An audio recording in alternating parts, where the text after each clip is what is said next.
Panibagong araw kaya naman may panibagong ganap na naman nga tayo mga madam. At ngayong araw nga eto lilinisin ko na nga itong rep namin dahil nga kahapon ay nagdepros nga ako.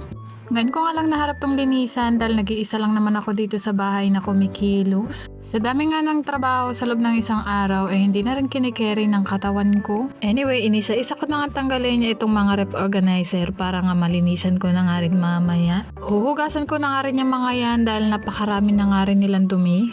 Matagal-tagal ko rin kasing hindi nga na-defrost tong rep namin. Medyo nangangamoy na nga rin yung loob niya kaya naman ayan pinatay ko na nga muna at para nga malinisan. Naglalagay nga ako ng uling dito sa rep kasi daw mabisa nga daw yan na pangtanggal ng amoy. Meron lang kasi nakapagsabi nga sa akin ng paraan na yan kaya naman ako ay napagaya na nga rin. Natunaw na nga rin yung mga nakadikit na yellow dito sa may freezer kaya naman ayan nagtubig na nga. Eto ang rep namin ay napakaliit nga lang ng freezer. Kaya naman nga kapag ka nga gumagawa ko ng yelo ay konti lang yung nagagawa ko. Nagtitinda nga rin kasi ako ng yelo nga dito sa amin. Buti na nga lang ay nakapundar nga ako nitong rep na kahit papano ay napagkakakitaan ko nga. Eto na nga naglagay na nga ako ng tubig dito sa may timba at konting dishwashing. At kapag ka nga naglilinis ako dito sa rep namin, naglalagay nga din ako ng baking soda na mabisa pantanggal ng mga dumi. Lalo na nga yung mga nanikit na dumi sa mga gilid-gilid. Mai-check ko nga rin sa inyo mga kamadam na itong rep namin na ipundar ko nga ito nung may tindahan pa ako. Dati nga ay nagtry ako magnegosyo ng tindahan dito, yun nga lang ay talaga namang nakakalugi talaga. Lalo na nga kapag ka nga wala kang sariling pangpuhunan ay talaga namang malulugi ka. Nung ako nga ay naninindahan sa allowance na nga lang rin kasi namin pinabawas yung mga pinamamalengke ko.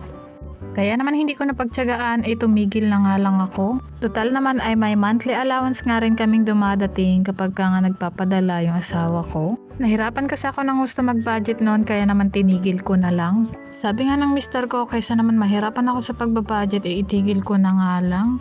Yun nga lang ay medyo nanghihinayang nga rin ako. Siya pa rin kasi yung mga naitutubo noon kikita ka rin kahit papano. Yun nga lang ay hindi nga ako ganong marunong sa pagpupuhunan kaya naman nalugi talaga ako. Anyway, pinagtatanggal ko na nga rin yung mga nakaibabaw dito sa rep dahil lilinisin ko na nga itong pinakalabas. Napakaraming ang mga nalaglag na agyo dito sa ibabaw ng rep dahil nung kailan nga nag-agyo ako at hindi ko naman to napagpag. Marami-rami na nga rin yung mga nakapaibabaw dito na kung ano-ano. Kaya naman pinagtatanggal ko na nga at para malinisan ko na nga ng mabuti. Papalitan ko na nga rin yung pinakasapi niya sa ibabaw dahil nagmoist na nga at nabasa. Bale, eto nga isprehan ko nga nitong lagi kong paboritong ginagamit sa paglilinis.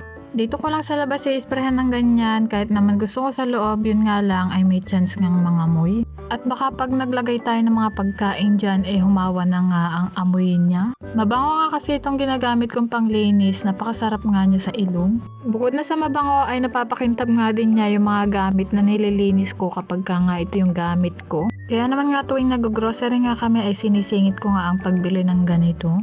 Para naman nga tuwing naglilinis ako ay nag-i-enjoy nga ako sa paglilinis.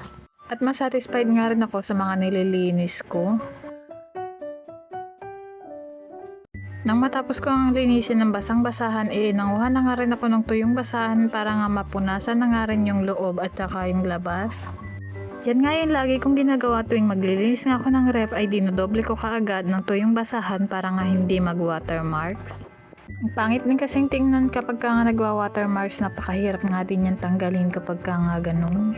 Kaya naman nga kailangan idoblehin na kaagad ng tuyong basahan. Kapag ka nga kasi natuyo yung pinaka-watermarks niya ay parang maglalatak nga siya at mahirap nang tanggalin.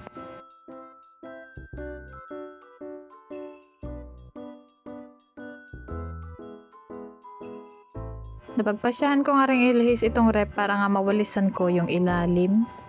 Total naman ay gumaan-gaan na nga ito dahil wala naman nga ang laman.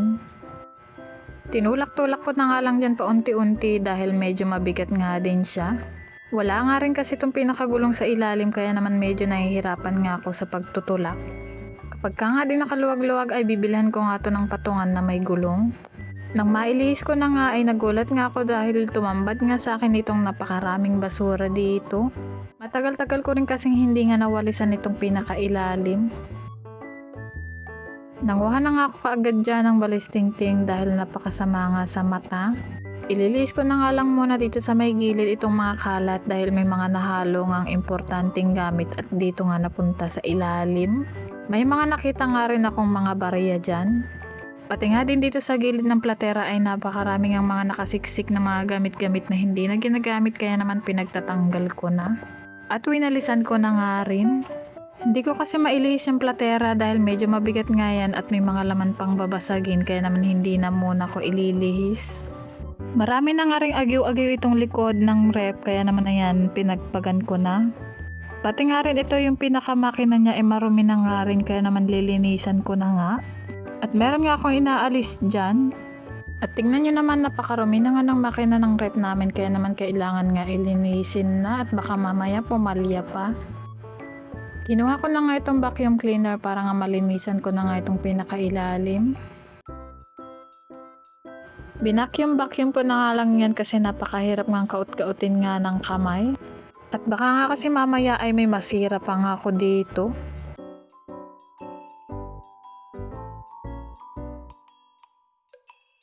Pagkatapos ko ng vacuumin, nilinis ko na nga rin itong pinakasaluhan ng mga nalalaglag na tubig dito.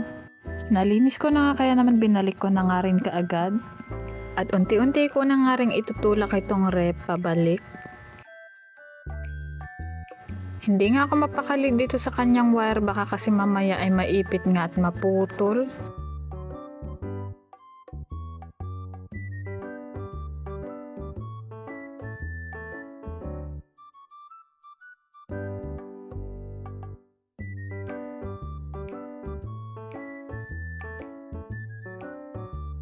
At dito nga sa mga nakuha kong kalat ay nakita ko nga itong aking listahan.